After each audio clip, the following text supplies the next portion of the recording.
যাও যাও যাও যাও, বলো বলো বলো প্রশ্ন করো। আপনার তো আসতে একটু দেরি হলো, মানে ওখান থেকে আসতে। সন্দেশখালিতে কি ঘটছে রেবদা, যে বারবার এদিক সেদিক ভিডিও, ভাইরাল ভিডিও? আজকের আমাদের আসতে দেরি হয়নি, আমরা সময় মতো এসেছি। আমাদের আরও দুই একজন বাকি আছে, একসঙ্গে ওদের জন্য অপেক্ষা করছি আর কি। সন্দেশখালিতে যা হচ্ছে দেখেছেন, এটা আসলে সন্দেশখালির মানুষকে একটা মানে বিপদের দিকে ঠেলে দেয়া হচ্ছে। পলিটিক্স করার নাম করে মানুষকে বিভ্রান্তির সৃষ্টি করা হচ্ছে। সন্দেশখালির বাস্তব যে ঘটনাটা ঘটেছিল, সন্দেশখালির মানুষ যে ঘটনার জন্যে রুটি রুজি, তাদের কর্মসংস্থান, তাদের ইজ্জত, 100 দিনের কাজের টাকা, ঘরের টাকা লুট, জমি জায়গা লুট, এই সমস্ত নিয়ে যে আন্দোলনটা ওরা শুরু করেছিল, সেই আন্দোলনটাকে এখন চাপা দেওয়ার চেষ্টা করছে তৃণমূল এবং বিজেপি। এরা দুজনেই দেখছে যে এদের দুজনেরই এখন অক্সিজেনের অভাব হয়েছে। লোকজন আস্তে আস্তে তৃণমূল এবং বিজেপি থেকে সরে যাচ্ছে। এইটা ওরা এখন মেনে নিতে পারছে না।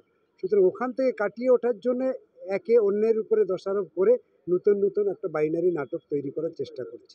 আসলে যাই হোক না কেন, ওখানকার মানুষ তো সব জানে। আমরা বাইরে থেকে আপনারা যাই দেখুন না কেন, ওখানকার মানুষ কিভাবে ডিপ্রাইভ হয়েছে, ওখানকার মানুষ কিভাবে আক্রান্ত হয়েছে, সেটা উপর থেকে যতই নাটক করার চেষ্টা করুন ওখানকার মানুষ বোঝে। সেই জন্য ওখানকার মানুষ কিন্তু এই নাটকটাকে মেনে নিচ্ছে না, কোনোভাবেই মেনে নিচ্ছে না। আর এরা চেষ্টা করছে এটাকে জিইয়ে রেখে আমি এখান থেকেই অক্সিজেন নেব, আর এই অক্সিজেন দিয়েই আমি এবার নির্বাচনে বৈতরণী পার হব। এইটা হচ্ছে আসল ঘটনা। গঙ্গাধর কয়াল, যিনি যার বিরুদ্ধে যিনি ভিডিও ভাইরাল হয়েছে, তিনি সহ এবং বিজেপি প্রার্থী রেখা পাত্রর বিরুদ্ধে মামলা দায়ের করলো পুলিশ। কি বলবেন? এটা দিয়েই তো পরিষ্কার বোঝা যায় যে বিজেপি যারা অভিযোগ করলো, আমি যখন জেলে তখন ওরা অভিযোগ করেছে। আমি যখন জেলে ছিলাম না তখন যে আন্দোলনটা ছিল, সেই আন্দোলনটাকে আমার জেলে যাওয়ার পরে ভাঙা হলো, বিজেপির তকমা দেওয়ার চেষ্টা হলো, কিন্তু পারল না। এখন বিজেপিরই একজন যদি ভাইরাল করে যদি বলে যে এইভাবে টাকা দিয়ে আমাদেরকে বলা হয়েছিল, তাহলে আমাদের তো বুঝতে অসুবিধা হয় না, তাহলে কি এরাও পারসেস্ট হয়ে যাচ্ছে? সন্দেশখালিতে বিজেপি তৃণমূল সকলেই তো কেনা বেচার খুব বড় বড় ওস্তাদ।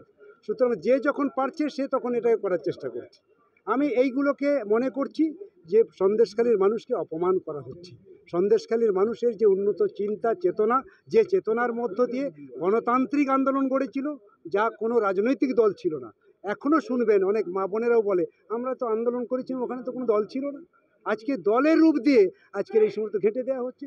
সুতরাং সন্দেশখালীর মানুষের এই যে গণতান্ত্রিক চেতনা, তাদের উন্নত চেতনাকে আঘাত করা হচ্ছে। হাইকোর্টের দ্বারস্থ হয়েছেন, সোমবার শুনানি হবে। যে সন্দেশখালীতে যে মহিলাদের উপর প্রিয়তাহানি ধর্ষণ, এই অভিযোগগুলো ঘুরিয়ে দেওয়ার চেষ্টা হচ্ছে, তাহলে কি এই অভিযোগগুলো সত্য নয় বলে আপনি মনে করছেন? সত্য তো বটেই, কেন সত্য না? 2011 সালে মনে করুন আপনারা, 2011 সাল থেকে বলা শুরু করেছিলাম, তারপর সেটা ধাক্কা খেলো এখন এসে। তখন আমার কথা শোনেনি দিদিমণিরা, তাহলে ও গ্রাম থেকে উঠে এসেছে, ওসব না মানলেও হবে, আমাদের ছেলেপেলেদের বিরুদ্ধেও কথা বলছে, বলার দরকার নেই। সুতরাং কেয়ার নিচ্ছিল না। এখন বুঝেছে কত ধানে কত চাল। আসলে তো ওটাই বাস্তব।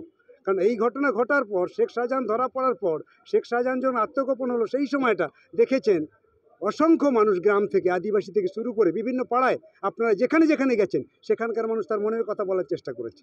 তার মানে এটা মিথ্যে? জমি লুট হয়েছে এটা মিথ্যে? 100 দিনের কাজের টাকা লুট হয়েছে মিথ্যে?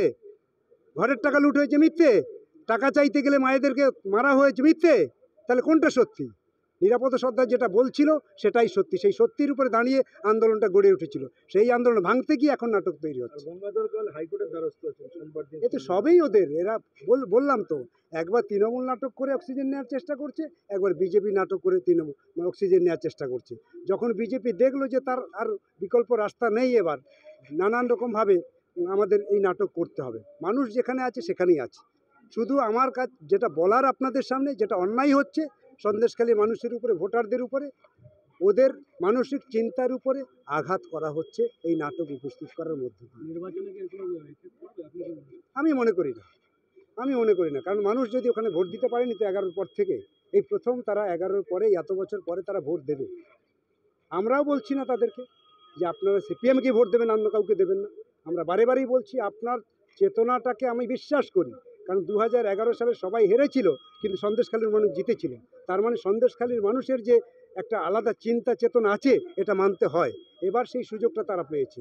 আমি বিশ্বাস করি তাদের সেই